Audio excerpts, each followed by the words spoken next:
Hello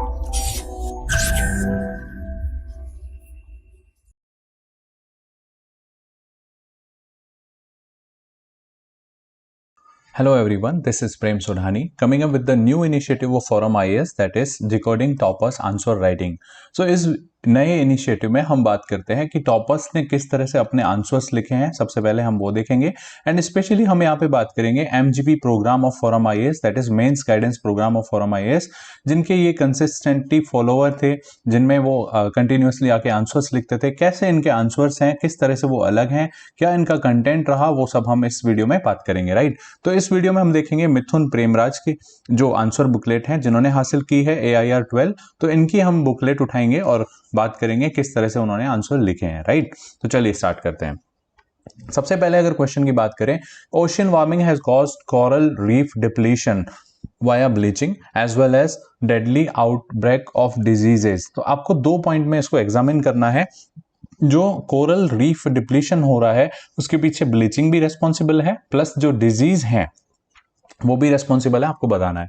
तो इन्होंने जो इंट्रोडक्शन लिखा है उसमें लिखा है because of the increasing emissions, जो है global green house gas emission बढ़ रहा है and because of that oceans का जो टेम्परेचर है वो बढ़ रहा है। इन्होंने इंट्रोडक्शन में ऐसा बताया है, राइट। इसके बाद डायरेक्टली इन्होंने first part of the question जो है, फर्स्ट जो डिमांड है उसको एड्रेस किया है। ओशियन वार्मिंग में अगर देखें तो इन्होंने बताया कोरल रीफ के ऊपर क्या इंपैक्ट है। तो इन्होंने बताया कि जो कोरल रीफ्स हैं ये एक्चुअली है क्या, सिम्बायोटिक जो एसोसिएशन है वो यहाँ पे इन्होंने बताई कि जो एल्गी एंड जो कोरल है एक्चुअली पॉलिप, उनके बीच में इस तरह की रिलेशनशिप है। कैसे ये थ्राइव करते हैं, क्या इनको टेम्परेचर चाहिए, नैरो टेम्परेचर रेंज होती है, अगर टेम्परेचर जरा सा भी बढ़ता है तो कोरल जो ब्लीचिंग है वो स्टार्ट हो जाती है। दैट इज इन्होंने एक बहुत छोटे से में कॉन्सेप्ट बताया।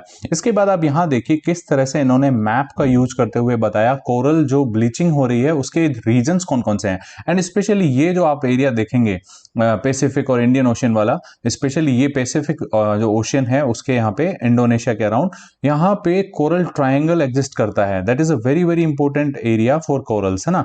तो ये एरिया देखें आप, यहाँ एरिया देखें प्लस यहाँ जो एरिया है, यहाँ सब जगह पे कोरल रीफ्स पाए जाते हैं। एंड ये इन्होंने कैसे डिपिक्ट किया है पिक्चर्स के थ्रू, कैसे इन्होंने बनाया है डायग्राम के थ्रू, तो इन्होंने ये रीजन दिखा दिए। इसके बाद इन्होंने कुछ और इवेंट लिखे जैसे El Nino, Indian ocean dipole, and इन्होंने बताया कि बिकॉज ऑफ दीज ऑल्सो कि यहाँ पे टेम्परेचर बढ़ रहा है। इसके साथ ही इन्होंने ये भी बताया कि कैसे ग्लोबल वार्मिंग और जो क्लाइमेट चेंजेस हैं वो कैसे पिछले सालों में बढ़ रहे हैं और इनका क्या इम्पैक्ट रहा है, राइट। तो ये फर्स्ट जो पार्ट था क्वेश्चन का, जो फर्स्ट डिमांड थी, उनको इन्होंने एड्रेस किया। इसके बाद इन्होंने एंजियोटिक डिजीज बताई कि कैसे जूजेंथलाई एंड कोरल्स हैं वो बहुत ही ससेप्टेबल हैं स्पेशली इस डिजीज के लिए, बिकॉज ऑफ देयर छोटी सी जो टेम्परेचर रेंज होती है उसके कारण ये बहुत ज़्यादा ससेप्टेबल होते हैं, ठीक है। तो इस तरह से इन्होंने बताया कि ओशियन टेम्परेचर बढ़ रहा है and because of this ocean temperature जो हाई डिग्री जो है फ्रीक्वेंसी बढ़ रही है ऑफ दीज जूनोटिक डिजीजेस की, एंड जिसके कारण जो जूजेंथलाई है उसकी डेथ हो जाती है। And that is also a reason of coral reef bleaching का बड़ा रीजन है, राइट। तो इस तरह से इन्होंने, आप देखेंगे एग्जाम्पल अगर देखें इनका, तो 2 पार्ट में इन्होंने अपने पूरे आंसर को डिवाइड किया, first part and the second part. And in दोनों को इन्होंने बहुत अच्छे से पिक्चर्स के थ्रू समझाया, एग्जाम्पल्स के थ्रू समझाया और पूरा इसको एक एक करके पॉइंट्स में लिखा है। ऑलराइट, आई होप आपको ये आंसर समझ में आया होगा। अब हम चलते हैं दूसरे क्वेश्चन की तरफ। इसमें है enumerate the factors which are responsible for the location of cement industry in India. Also explain why cement industry is mainly concentrated along the Vindhyan range. ठीक है, अब इन्होंने यहाँ पे देखिए पिक्चर का फिर से यूज किया है और इन्होंने जो ये मैप बनाया है इसमें ये दिखाया है विंध्यन रेंज के आसपास किस तरह से सीमेंट इंडस्ट्रीज हैं, प्लस कुछ ये एरिया जो है विशाखापट्टनम एंड चेन्नई वाला यहाँ पे भी है। तो यहाँ पे इन्होंने अब रीजन लिखे हैं। पहले आपने देखा कि मैप पे इन्होंने डिपिक्ट कर दिए रीजन कौन से हैं, यहाँ देखेंगे। इसके बाद इन्होंने फैक्टर्स रेस्पॉन्सिबल लिखे हैं। पहला लिखा है इन्होंने रॉ मटेरियल, तो लाइमस्टोन एंड डोलामाइट जो है इन्होंने दिखाया कि रॉ मटेरियल्स हैं एंड बिकॉज ये हैवी होते हैं, बल्की होते हैं, इसलिए यहीं पे जो सोर्स होता है उसके पास ही ये इंडस्ट्री होती है generally. And that is the reason यहाँ पे इन्होंने दिखाया कि ये जो है area that is rich in limestone and dolomite, तो इसीलिए मोस्ट ऑफ द इंडस्ट्री जो है वो यहीं पे है। इसके साथ ही इन्होंने लिखा चीप पावर एंड लेबर भी चाहिए होती है एंड साथ में proximity to the shipping ports. अब यहाँ से देखेंगे आप, मुंबई पोर्ट है, अहमदाबाद पोर्ट है, ये काफी पास है। एंड इसके बाद जो मार्केट डिमांड है, तो यहां से आप देखेंगे मुंबई है, गुजरात बिल्कुल पास पास में है, पूरा जो महाराष्ट्र है वो वाला मार्केट की जो नीड है यहाँ से फुलफिल हो सकती है। इसके बाद इन्होंने बताया कि कंसंट्रेशन अलोंग विंध्य रेंज क्यों है, बिकॉज यहाँ पे जो है एंशियंट रॉक सिस्टम है, लाइमस्टोन एंड डोलामाइट के यहाँ पे काफ़ी ज़्यादा स्टोर हैं, अबेंडेंट अवेलेबिलिटी है। इसके साथ ही इन्होंने बताया कि कोल अवेलेबिलिटी भी है as well as hydro power भी यहाँ पे चीपर प्रोडक्शन होता है, ठीक है। एंड यहाँ पे मार्केट डिमांड जो है यहाँ पे सेंटर है, स्पेशली महाराष्ट्र एंड गुजरात आप देखेंगे। साथ ही लेबर यहाँ पे काफ़ी आपको आसानी से मिल जाएगी एंड चीप लेबर मिल सकती है।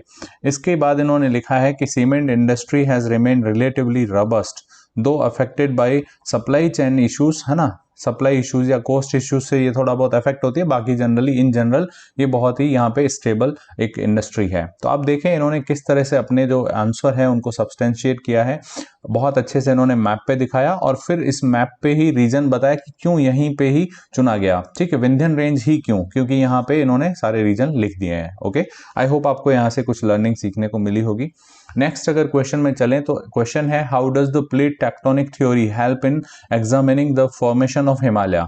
हिमालय का जो फॉर्मेशन है उसमें टेक्टोनिक आप जो थ्योरी है उसको कैसे देखते हैं और कैसे हिमालय का फॉर्मेशन समझा जा सकता है। तो इन्होंने लिखा है जो प्लेट टेक्टोनिक थ्योरी है दैट शोज की जो लिथोस्फीयर है specially crust plus upper mantle वो कैसे फ्लोट करता है ऑन प्लास्टिक एस्थेनोस्फीयर, ठीक है। तो इन्होंने एक छोटी सी क्रिस्प डेफिनेशन लिख दी प्लेट टेक्टोनिक की एंड डायरेक्टली अभी आ जाते हैं हिमालयन फॉर्मेशन को कैसे समझाती है प्लेट टेक्टोनिक थ्योरी।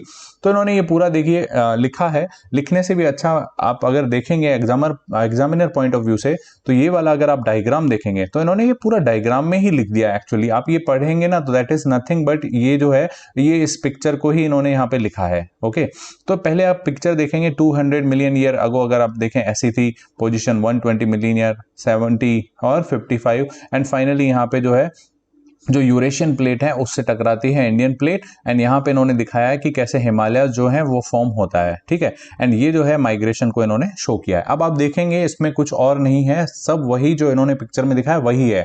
तो एग्जामिनर की लाइफ काफी ईजी हो जाती है ये पढ़ने के लिए। 200 मिलियन ईयर अगो इन्होंने दिखाया कि south America, Africa, India, Australia और अंटार्कटिका ये जो है इस तरह से मूवमेंट स्टार्ट होता है। पेंजिया जो है वो डिसइंटीग्रेट होता है एंड ये स्प्लिट हो जाता है। उसके बाद इंडियन प्लेट जो है वो नॉर्थवर्ड मूवमेंट करती है and 55 million years ago around आप देखेंगे यहाँ पे तो ये हिमालय जो है उसका नॉर्दर्न हेमिस्फीयर में ये जो है इंडियन प्लेट टकराती है यूरेशियन प्लेट से एंड कुछ इस तरह से हिमालय जो है वो फॉर्म होते हैं। इसके बाद इन्होंने लिखा है कि जो इम्पैक्ट होता है वो मल्टीपल इंसिडेंट्स होते हैं टकराने के एंड वहां पे बहुत ही इंटेंस एक फोल्डिंग होती है और हिमालय का फॉर्मेशन होता है। ऑलराइट, इसके बाद जो ये कोलिजन है उसके बाद रोटेशन भी होता है, सब्सिक्वेंट फोल्डिंग भी होती है, ये सारा इन्होंने यहाँ पे लिखा है। इसके बाद इन्होंने लिखा है इंडियन प्लेट जो है वो कंटिन्यूअसली नॉर्थवर्ड मूवमेंट कर रही है एंड इसीलिए हिमालय जो है वो स्टिल राइज कर रहे हैं। तो अब ये काफी अच्छा इन्होंने एक्सप्लेन किया है पूरा, ना सिर्फ डायग्राम से बल्कि इन्होंने जो राइटिंग में अपने लिखा है पॉइंट टू पॉइंट वाइज कि कैसे हिमालय जो है वो फॉर्म हुए। तो आप देख सकते हैं कुछ इस तरह का आप भी आंसर फॉलो कर सकते हैं। छोटी सी इन्होंने प्लेट टेक्टोनिक्स की क्रिस्प सी डेफिनेशन दी एंड डायरेक्टली फिर उन्होंने स्टार्ट कर दिया ये दिखाना कि प्लेट टेक्टोनिक थ्योरी से कैसे हिमालय के ओरिजिन को देखा जा सकता है, समझा जा सकता है। ऑलराइट, और फिर इन्होंने कंक्लूड किया है कि कैसे हिमालय जो है अभी भी राइज कर रहे हैं बिकॉज ऑफ व्हाट रीजंस, कि ये जो मूवमेंट है स्टिल कंटिन्यू है, स्टिल वो नॉर्थवर्ड मूवमेंट चल रहा है। ऑलराइट, तो आई होप इससे आपको कुछ सीखने को मिला होगा कि किस तरह से टॉपर्स अपना आंसर लिखते हैं, किस तरह से वो अंडरलाइन करते हैं, किस तरह से वो पॉइंट फॉर्मेशन करते हैं एंड कैसे वो जो डायग्राम्स हैं उनको ज़्यादा से ज़्यादा यूज करके जो एग्जामिनर है उसको कंपेल करते हैं कि उनका आंसर पढ़ा जाए। ऑलराइट, तो चलिए मिलते हैं नेक्स्ट वीडियो में, तब तक के लिए थैंक यू वेरी मच। अगर ये वीडियो आपको अच्छा लगा तो ऐसे शेयर एंड लाइक जरूर कीजिएगा एंड कमेंट करके बताइएगा अगर कुछ डाउट हो तो। Thank you very much. Current Affairs by Forum IAS is an all-in-one program that covers the dynamic aspect of the syllabus from both prelims and mains perspectives. Last year, we have helped more than 100 students crack IAS with our current affairs classes.